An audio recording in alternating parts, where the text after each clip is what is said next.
வணக்கம் விவாஸ், welcome to கருவேப்பிலை சமையல்.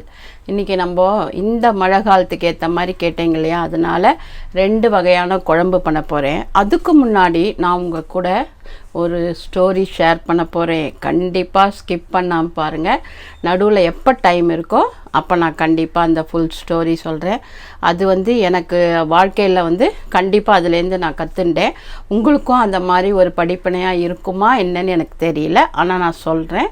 நீங்கள் கமெண்ட்டில் கொடுங்க, சரிங்களா? இப்போ நம்ம ஃபஸ்ட்டு என்ன பண்ண போகிறோன்னா,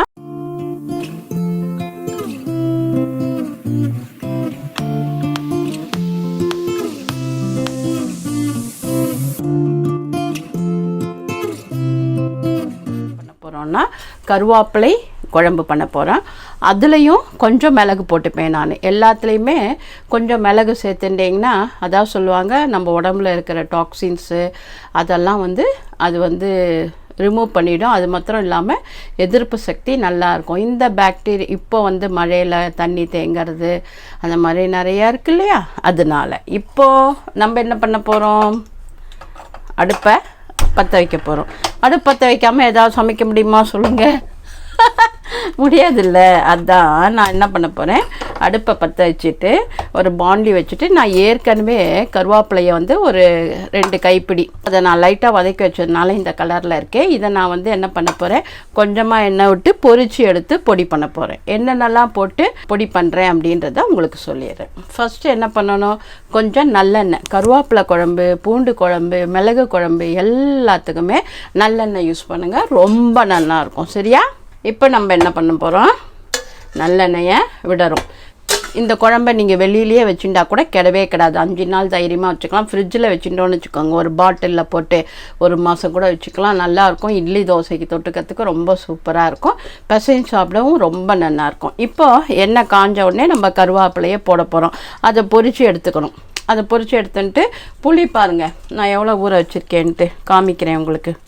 இதை நான் முதலையே ஊற வச்சுட்டேன். ஏன்னா உங்களுக்கு அப்போ தான் உங்களுக்கு அரைக்கிறதுக்கு ஈஸியாக இருக்கும்னு சொல்லிட்டு இதை நான் கரைக்க மாட்டேன், கருவேப்பிலையோடு போட்டு அரைச்சிடுவேன். சரியா? ரொம்ப ஈஸியாக இருக்கும். அப்போ தான் குழம்பு உங்களுக்கு திப்பிலாம் இருக்காது. இந்த மாதிரி ஊற வச்சுட்டிங்கன்னா கருவேப்பிலையை வறுத்துட்டு அதாவது பொரிச்சுட்டு, இது கொஞ்சம் வெந்தயம், கொஞ்சம் சீரகம், கொஞ்சம் மிளகு எல்லாத்தையுமே நம்ம பொரித்து அரைக்க போகிறோம். சரிங்களா? இப்போது எண்ணெய் காஞ்ச உடனே நம்ம அடுத்த ப்ராசஸ் போகலாம். இதுலேயே உங்களுக்கு சின்ன வெங்காயம் கொஞ்சம் வேணும்னா 2-4 வெங்காயம் பொடி பொடியாக நறுக்கி சேர்த்துக்கலாம். அதுக்கப்புறம் பூண்டு வேணும்னா ஒரு 10 பூண்டு உரித்து வதக்கி இந்த அரைச்ச விழுத போட்டுக்கலாம். ஏன்னா கொஞ்சம் இன்னும் நிறைய எதிர்ப்பு சக்தி வேணும்னா, ஆனால் கொஞ்சம் பெரியவங்களாம் சாப்பிட்றதா இருந்தால் பூண்டு சாப்பிட மாட்டாங்க இல்லையா, அதனால நான் பூண்டு இல்லாமல் பண்ணுறேன். நீங்கள் வேணும்னா கண்டிப்பாக இதில் சின்ன வெங்காயம் ஒரு 4 பொடி பண்ணி நறுக்கி போட்டுக்கலாம், பூண்டையும் நறுக்கி போட்டுக்கலாம். அது எந்த ஸ்டேஜில் நான் சொல்கிறேன். முதல்ல இப்போ கருவேப்பிலையை நம்ம பொரித்து எடுத்துப்போம். சரியா? கருவேப்பிலையை பொரித்து எடுத்துட்டு அடுத்தது குழம்பு பண்ணுறது எப்படின்னு சொல்கிறேன். முதல்ல கருவேப்பிலையை நம்ம பொரித்து எடுத்துருவோம். அந்த இன்னும் கேழ்வரகு களி அது கேட்டிருந்தாங்க. கண்டிப்பாக இந்த கிளைமேட்டில் கொஞ்சம் வேண்டான்ட்டு நான் இன்னும் ஒரு வாரம் ஆட்டம் போடுறேன். அதுக்கப்புறம் பச்சை மாவு உப்புமான்றது என்னென்னா, பான்லி மாவு இல்லைன்னா புளி உப்புமான்வாங்க. வரட்டரிசி மாவு இருக்குல்ல, அதை வச்சு பண்ணுறது. அதையும் நான் கண்டிப்பாக போட போகிறேன். ரொம்ப நல்லாயிருக்கும். ஆனால் என்னென்னா சூடாக சாப்பிட்ணும். அந்த காலத்துலலாம் வெறும் அரிசி தான் இருக்கும், மற்றதெல்லாம் அவ்வளோவா இருக்காது. அதனால அந்த அரிசிலேயே வெரைட்டியாக மோர்களி, இந்த மாதிரி வரட்டரிசி மாவில் புளி உப்புமா, மோர் உப்புமா அந்த மாதிரிலாம் பண்ணுவாங்க. உதிரியாக இருக்கும். நம்ம பருப்பு சிலிலாம் எப்படி சாப்பிட்றோம் அந்த மாதிரி தெளிச்சும் பண்ணலாம், கரைச்சி வச்சு அப்படியே போட்டு கலரியும் பண்ணலாம். நம்ம சாய்ஸ் தான் அது. மோர் மிளகா போடலாம், பச்சை மிளகா போடலாம், சிவப்பு மிளகா போடலாம். அது ரொம்ப சூப்பராக இருக்கும். ஆக்சுவலாக அதெல்லாம் சூடாக சாப்பிடணும் இந்த கிளைமேட்டுக்கு. ஆனால் ரொம்ப நல்லாயிருக்கும். இந்த மாதிரி மழை கிளைமேட்டுக்கு நம்ம சாப்பிட்டா ரொம்ப நல்லாயிருக்கும். நீங்கள் அது கூட கேட்டிங்கன்னா நான் கண்டிப்பாக போடுறேன். ஒருத்தங்க கேட்டிருக்கா ஒரு குழந்த, பச்சை மாவு உப்புமா போடுங்கம்மான்னு, அதனால் கண்டிப்பாக போடுறேன். அதெல்லாம் இப்போ எங்கே சாப்பிட்றாங்க பசங்க சொல்லுங்கள்? பாருங்கள், இப்போ நம்மளோட கருவேப்பிலை நல்லா பொரிஞ்செடுத்து, ஸோ இதை எடுத்து வச்சுட்டு நம்ம இதில் என்னென்ன போட போகிறோம் அப்படின்னா, இங்கே பாருங்கள், 1 ஸ்பூன் சீரகம்,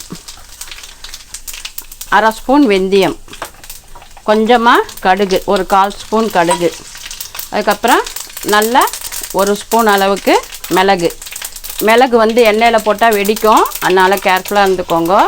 அணைச்சிட்டு கூட நீங்கள் எடுத்துகிட்டு இது பண்ணலாம். சரியா? அதனால் நான் என்ன பண்ணுறேன், கொஞ்சம் நகர்ந்துக்கிறேன், ஆஃப் பண்ணிட்டேன். சரியா? இதை வந்து நம்ம இப்போ எடுத்துகிட்டு பாருங்கள், இப்போ வெடிக்குது பாருங்கள். அதனால தான் சொன்னேன் மிளகு வெடிக்கும். ஒரு 2 நிமிஷம் அப்படி தட்டை போட்டு மூடிடுவோம். அது வெடித்து முடித்த உடனே அதையும் எடுத்து இதில் போட்டு இந்த ஊற வச்ச புளி இது எல்லாத்தையும் போட்டு அரைச்சிடுவோம். சரிங்களா? இப்போ நம்ம என்ன பண்ண போகிறோம், இந்த மிளகு வெடித்த உடனே எல்லாத்தையும் எடுத்து இந்த கருவேப்பிலை போட்டு புளியும் போட்டு நான் அரைச்சி எடுத்துன்னு வரேன். அதுக்கப்புறம் அடுத்த ப்ராசஸ் சொல்கிறேன். பாருங்கள், இப்போது நான் அரைச்சி எடுத்துன்னு வந்துட்டேன். புளி, நம்ம வறுத்த மிளகு, சீரகம், வெந்தயம், கருவேப்பிலை எல்லாத்தையும் அரைச்சி எடுத்துன்னு வந்துட்டேன். இந்த கலவை இப்படியே இருக்கட்டும். நம்ம வறுத்த எண்ணெயே இருக்குது, அந்த எண்ணெயே போகிறோம். கொஞ்சமாக கடுகு போட்டுக்கிறேன். கடுகு வெடிக்கட்டும்.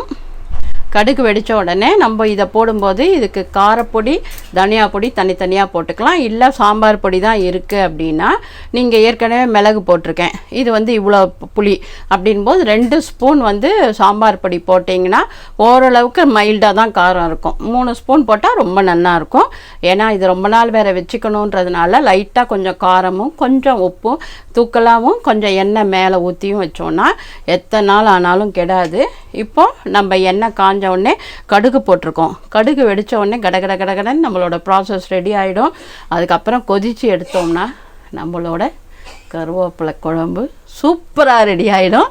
உங்களுக்கு ரொம்ப பிடிக்கும்னு நான் நினைக்கிறேன். ஏன்னா எனக்கு ரொம்ப பிடிக்கும் இந்த கிளைமேட்டில் கருவேப்பிலை குழம்பு, பூண்டு குழம்பு, மிளகு குழம்பு இதெல்லாம் சாப்பிட்டோன்னா நம்ம சளியிலேருந்து, ஜுரத்துலேருந்து, எல்லாத்துலேருந்து தப்பிச்சிக்கலாம்.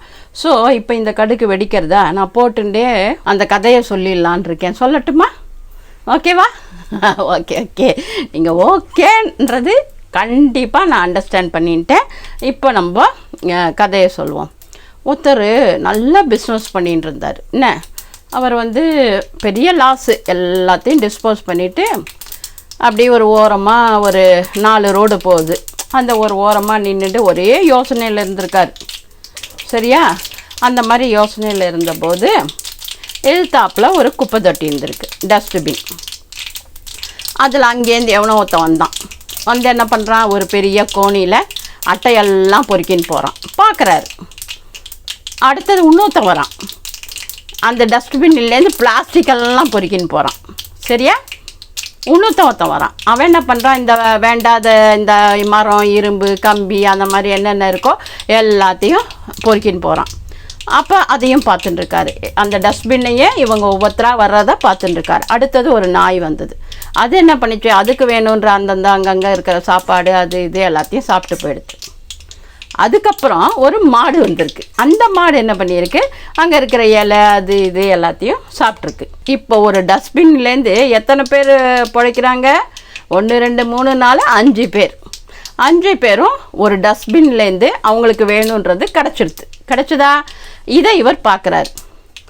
பார்த்துட்டு ஒரே ஆச்சரியம். ஒரு டஸ்ட்பின்லையே ஒரு வாழ்வாதாரத்துக்கு ஒவ்வொருத்தரும் பிழைக்கிறதுக்கு ஒன்று இருக்குன்னா பறந்து கிடக்கிற உலகத்தில் எவ்வளோ இருக்கும்.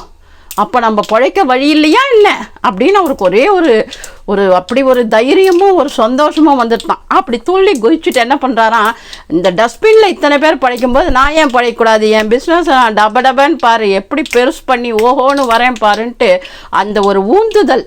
அந்த பகவான் வந்து அவருக்கு அந்த டஸ்ட்பினில் அந்த நிகழ்ச்சியை பார்க்கறத அவர் அந்த லைஃபோட கனெக்ட் பண்ணி அவருக்கு ஒரு நல்ல ஒரு தூண்டுதல் கொடுத்துட்டார். அதனால அவர் என்ன பண்ணுறாரு, அதுலேருந்து அதை லேர்ன் பண்ணதை டக்குன்னு எடுத்துட்டு நம்ம கண்டிப்பாக பிஸ்னஸ் சக்ஸஸ் ஆகலாம், நான் ஏதோ ஒரு தொழில் இருக்குது, நம்ம தொழிலோ எந்த தொழிலோ நல்லா பண்ணி நம்ம பெரிய ஆள் ஆகலாம் அப்படின்னு சொல்லிட்டு அவர் கிளம்பி போய் இறைவனுக்கு நன்றி சொல்லிட்டு ஆரம்பிக்கிறார். ஸோ இதுலேருந்து நமக்கு என்ன தெரியறது அப்படின்னா, நம்ம வந்து துவண்டு போயிடக்கூடாது. ஏதாவது ஒரு தொழில் கண்டிப்பா பூமியில இருக்கு. ஐயோ நம்ம ஏழை ஆயிட்டோமே, நடுத்தருவுக்கு வந்துட்டோமே நினைக்கக்கூடாது. எந்த தொழில் கண்ணுக்கு தெரியுதோ, எது முன்னாடி வருதோ அதை நம்ம அப்படி பிடிச்சிட்டு மேலுக்கு வந்துடணும். சரியா?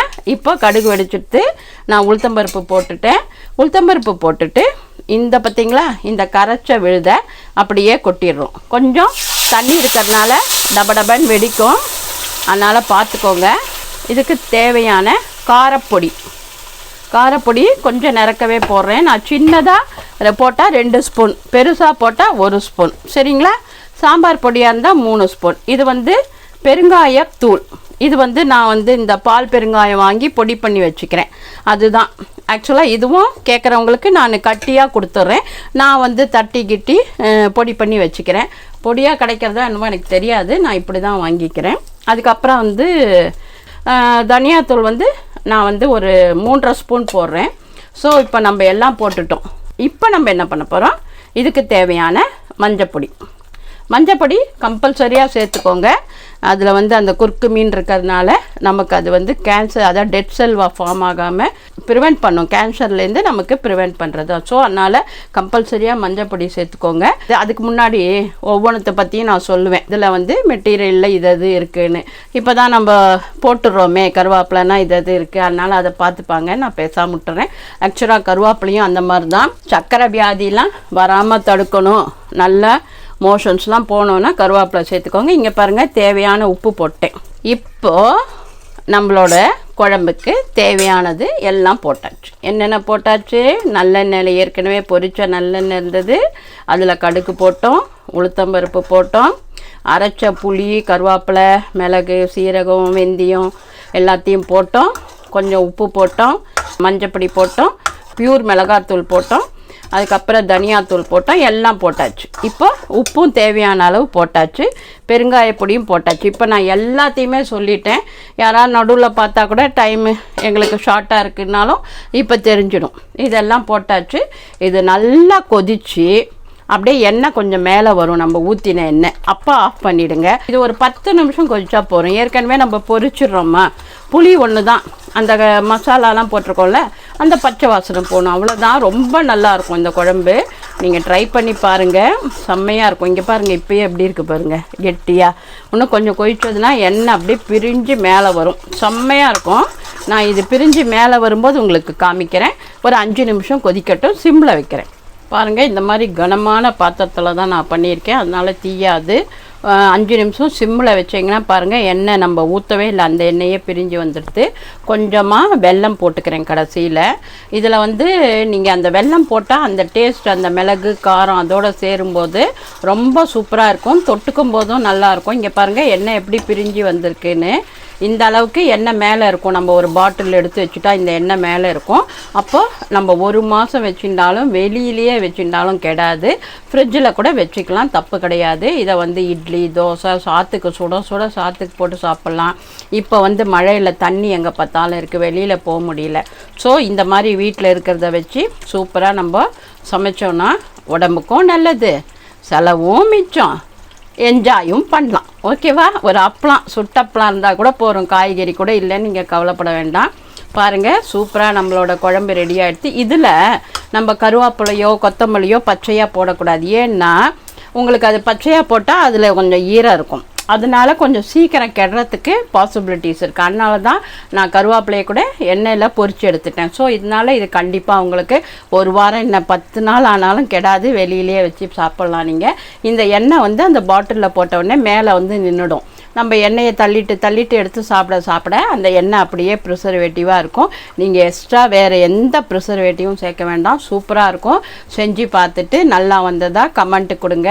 ஏன்னா நான் ரொம்ப சிம்பிளாக தான் பண்ணுவேன், வீட்டில் இருக்கிறத வச்சு தான் பண்ணுவேன். உங்கள் எல்லார்கிட்டேருந்து அந்த கமெண்ட் வருது, நான் ரொம்ப சந்தோஷப்படுறேன். பாருங்கள், இப்போது நம்ம இந்த பாண்ட்லிலேருந்து எடுத்துட்டோமா குழம்ப, அதுலேயே சாத்தை பெரட்டி சாப்பிட்டிங்கன்னா ரொம்ப சூப்பராக இருக்கும். இந்த ஊறுகாய் போட்டால், குழம்பெல்லாம் பண்ணால், எங்கள் அம்மம்மா இப்படி தான் வந்து என்ன பண்ணுவா, சாத்தை நன்னா போட்டு பெரட்டி உருண்டை மாதிரி பண்ணி கொடுப்பா எல்லாருக்கும், சின்ன குழந்தைகளுக்கு ரொம்ப நல்லாயிருக்கும். ஸோ நானும் உங்களுக்கு இதில் இருக்கிறத வேஸ்ட் பண்ணாமல் எப்படி சாத்தை போட்டு பெரட்டுறது நிறைய பேருக்கு தெரியும், திட்டாதீங்க. இதெல்லாம் ஒன்றுன்னு சொல்கிறீங்களா மாமி அப்படின்னு கேட்காதீங்க. ஸோ நான் இப்போ வந்து இதை ரெடி பண்ணிட்டேன்.